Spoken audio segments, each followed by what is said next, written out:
Okay, so the poem that we are going to cover today is The Patriot, an old story. This poem beta has been written by the poet Robert Browning. Robert Browning is a very famous English poet. He has been a very prolific writer also. मतलब उन्होंने बहुत सारी poems लिखी हैं. Now, before we will discuss the poet later on. I will share the life sketch of the poet, जैसे कि मैं हमेशा आपसे करती हूँ शेयर. लेकिन थोड़ा सा मैं बताना चाहूँगी बेटा इस पोएट के बारे में पहले. Before we start with the poem, I want to tell you the ideology of the poet कि कैसे थे रॉबर्ट ब्राउनिंग एंड क्या वो सोचते थे. Robert Browning and his wife Elizabeth Barrett Browning, EBB बोलते हैं उनको. They were very very spiritual people. Okay, and they were very optimistic people. उनका दोनों का बिलीव था आफ्टर लाइफ में, मतलब जब हम मर जाते हैं तो वो बिलीव करते थे कि उसके बाद भी हमारी सोल जो है वो जिंदा रहती है. And one more thing they believed was that if we do not get everything in this life, अगर हमें सब कुछ जो हम चाहते हैं इस लाइफ में नहीं मिलता, we will surely get it in the next life. ठीक है, तो वो हमें अगले जन्म में मिलेगा. So they were really optimistic like that. So this ideology is really important. We should know about this. So without any further delay, I'm going to start with the poem now. It was roses, roses all the way, with metal, with metal mixed in my path like mad. The house roofs seemed to heave and sway. The church spires flamed, such flags they had a year ago on this very day. So it was roses, roses all the way. Now the poem is The Patriot. Patriot क्या होता है समझते हो? Patriot is देशभक्त. ठीक है, an old story. तो एक देशभक्त की ओल्ड स्टोरी हम बात कर रहे हैं. The poet says it was roses, roses all the way. सारा रास्ता, सारी pavement was filled with roses. फूल ही फूल थे पूरे रास्ते में. Okay, with myrtle mix with in my path like mad. Myrtle is a kind of a flower. White flower होता है छोटा सा. ठीक है, but it smells really sweet. So not only roses were in my path, there were myrtles also. So different kinds of flowers were filled in my path like mad. Like mad means in abundance, बहुत ज़्यादा number में, भारी number में. मेरा जो रास्ता था, the pavement was full of rose petals and other flowers. The rooftops, the rooftops seemed to heave and sway. तो घरों की जो रूफ टॉप्स थी, मतलब जो छतें थी, दे सीम टू हीव एंड स्वे. हीव एंड स्वे means shake. They were really shaky. Why? Because it was the rooftops were full of people. इतने लोग चढ़े हुए थे. तो ऐसा कब होता है? रास्ते में फूल हैं, छतों पे लोग हैं, मे बी कुछ हो रहा है, कभी कोई परेड होती है, कभी किसी तरीके का कोई क्या बोलते हैं, प्रोसेशन होता है. ठीक है, या फिर कुछ ऐसा हो, लोग जो देखने को लोग चढ़े हो छत पे, तभी होता है. तो maybe something like that is going on now. So लोग इतने चढ़े हुए हैं अपनी छत पे कि ऐसा लग रहा है कि वो जो छत है वो हीव एंड स्वे कर रही है, move up and down, move हो रही है, हिल रही है. The church spires flamed, such flags they had a year ago on this very day. So जो चर्च स्पायर्स थे, स्पायर होती है बेटा जैसे हमारे मंदिर या गुरुद्वारे होते हैं, दे आर डोम शेप्ड, गुंबद बने होते हैं ना. सो चर्च स्पायर होती है पॉइंटेड, ऐसे पॉइंटेड उनकी शेप होती है ऊपर से. आपने देखी होगी चर्च फॉर श्योर. सो जो चर्च स्पायर्स हैं उनके ऊपर क्या लगी हैं? They flamed with flags they had. Flags means झंडे. सो दे वर फ्लैग्स. तो चर्च के छतों पे फ्लैग लगे हुए थे.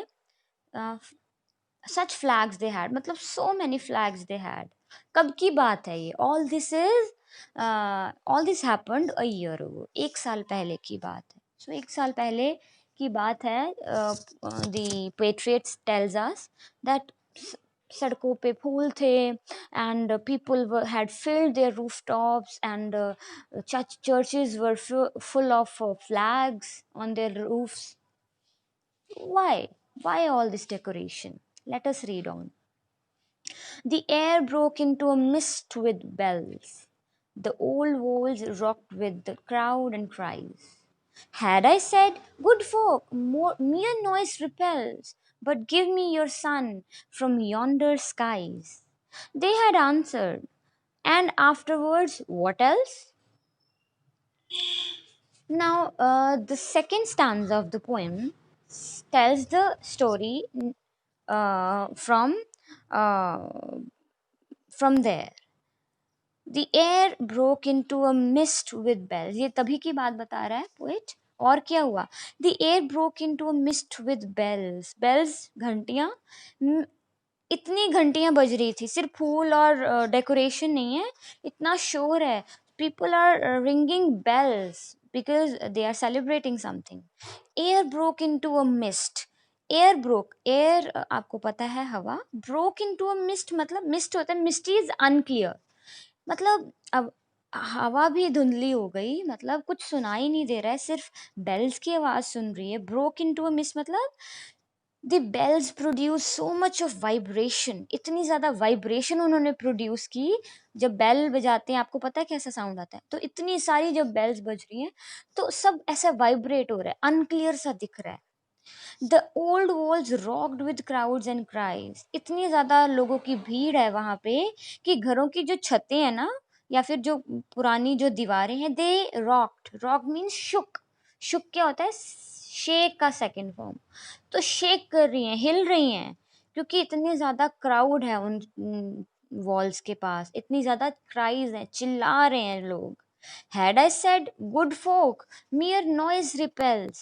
ये 3 लाइंस मैं आपको बाद में समझाती हूँ, ठीक है? पहले समझ लें कि हो क्या रहा है. Now the next stanza. Alack, it was it was I who leaped at sun to give it my loving friends to keep. Not man could do. Have I left undone? And you see my harvest, what I reap. This very day, and now a year is run. Alack means alas. Alas means, oh, so sad. It was I who reaped at the sun. It was I who leaped. Leap होता है बेटा jump करना. ये थोड़ी सी tricky poem है, ठीक है? But I'll try to explain it, and I hope you understand it. It was I who leaped at the sun. So जो पेट्रियट है, वो जो योद्धा है, वो कहता है अलास, वो मैं था जिसने लीप्ड एट द सन. का मतलब लीप होता है जंप. अब हम सूरज की तरफ जंप तो नहीं लगा सकते ना, सूरज पे, सन पे. तो कहता है इसका मतलब क्या है? Try to do something impossible. वो मैं था जिसने कुछ इम्पॉसिबल करने की कोशिश की. To give it to my loving friends to keep. मैंने अपने दोस्तों के लिए, अपने लव्ड वंस के लिए इतना कुछ किया. Not man could do. ये कोई आम इंसान, हर कोई इंसान नहीं कर सकता. Not means nothing. Not means nothing. ये ओल्ड इंग्लिश के वर्ड्स हैं बेटा. अलैक, not man could do, have I left undone. अगर मैं नहीं करता तो पता नहीं शायद कोई और कर पाता या नहीं. And you see my harvest, what I reap. This very day now a year is run. अब देखो तो, और इतना सब मैंने किया. I try to do the impossible. और कोई शायद करता भी नहीं. और ये सब करने के बाद you see my harvest. Harvest, harvest क्या होती है बेटा? When you reap the crops. जब आप फसल को काटते हो, वो जो आपको फसल मिलती है वो आपकी हार्वेस्ट होती है. यहाँ पे इसका मतलब क्या है? रिवॉर्ड, फल. अब इतना सब करने के बाद मुझे क्या मिला है? What is the fruit I reap. What I reap, क्या काटा मैंने, कौन सी फसल काटी मैंने? This very day now your year is run. मुझे ये मिला है. अब बेटा समझो कि 1 साल पहले की बात कर रहा है ये पेट्रियट. 1 साल पहले सब लोग रिजॉइस कर रहे थे, सब लोग खुशी मना रहे थे, ठीक है? लेकिन अब 1 साल बाद की ये बात कर रहा है कि देखो अब मुझे मिला क्या इस सब के बाद. हम आगे पढ़ेंगे क्या मिला. Now I am coming back to those lines. Had I said good folk, अगर मैंने तब बोला होता 1 साल पहले जब मुझे सब लोग वेलकम कर रहे थे, हैड आई सेड मतलब अगर तब मैंने बोला होता गुड फोक मियर नॉइस रिपेल्स, तुम सब, आई एम हैप्पी कि तुम सब इंजॉय रिजॉइस कर रहे हो, वेलकम कर रहे हो मुझे, बट मियर नॉइस रिपेल्स, सिर्फ शोर मचाने से कुछ नहीं होता, सिर्फ मुझे वेलकम मत करो। शायद वो जो योद्धा है, शायद वो जो पेट्रियट है, वॉरियर जो है, वो शायद उसका वेलकम कर रहे थे वो लोग, ठीक है। तो कहते हैं कि सिर्फ आवाज, सिर्फ शोर जो मचा रहे हो, इट रिपेल्स, रिपेल क्या होता है, इट मेक्स मी सिक, इसका कोई फायदा नहीं, it is useless, but give me your son from yonder sky, they had answered, and afterwards what else?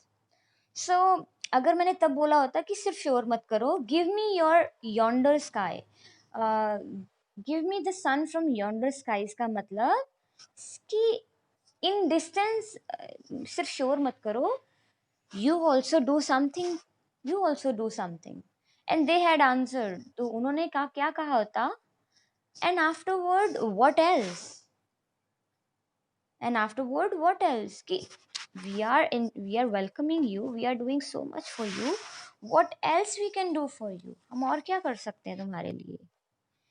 And तब वो बातें याद करता है कि तब वो लोग सिर्फ शोर मचा रहे थे, अब देखो अब मुझे क्या मिला, what do I reap after all this, क्या मिला मुझे इस सब के बाद। There is nobody on the housetops now, very important lines, please underline these if you have your books with you। अब देखो कोई भी नहीं है हाउस टॉप्स पे, 1 साल पहले तो सब लोग छत पे थे, but now nobody is on their roof, on their housetops, on their rooftops, just a palsied few at the windows set। पैलसीड होता है ओल्ड पीपल, बीमारी वाले, डिजीज्ड, जिनको, जो बीमार हैं, बूढ़े लोग, सिर्फ एक दो बूढ़े लोग अपनी छत पे खड़े हैं विंडो के पास।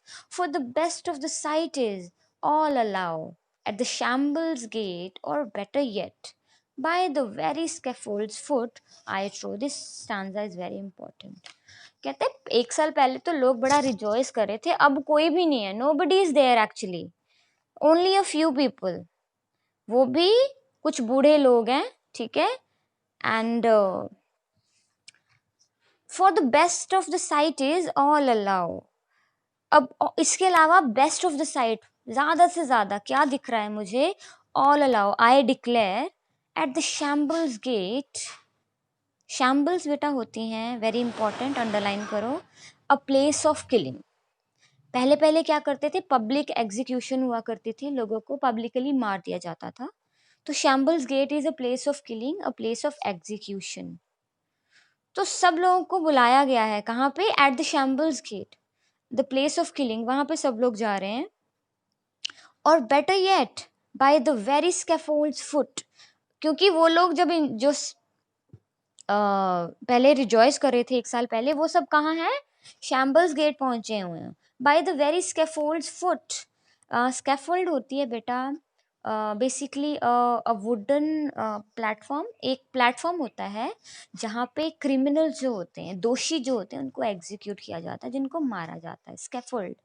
तो वहाँ पे I believe they are there, तो वहाँ पे वो लोग पहुँच गए हैं, तो किसी क्रिमिनल को आज मारा जा रहा है, हमें क्लियरली बताया नहीं गया है, but we will find that out in the next stanza. तो अभी तक हमने क्या पढ़ा, 1 year ago देवर सेलिब्रेशंस, उस पेट्रियट के लिए फूल बरसाए जा रहे थे, देवर flags on the rooftop, people were crying like mad, they were ringing bells, ठीक है, एंड पीपल वर सेलिब्रेटिंग। लेकिन 1 साल बाद अब क्या है, सब लोग शैम्बल्स गेट पहुंच चुके हैं, स्कैफोल्ड के पास सब इकट्ठे हैं, एंड किसी को एग्जीक्यूट किया जाएगा आज, वी विल फाइंड आउट किसको। ओके, सो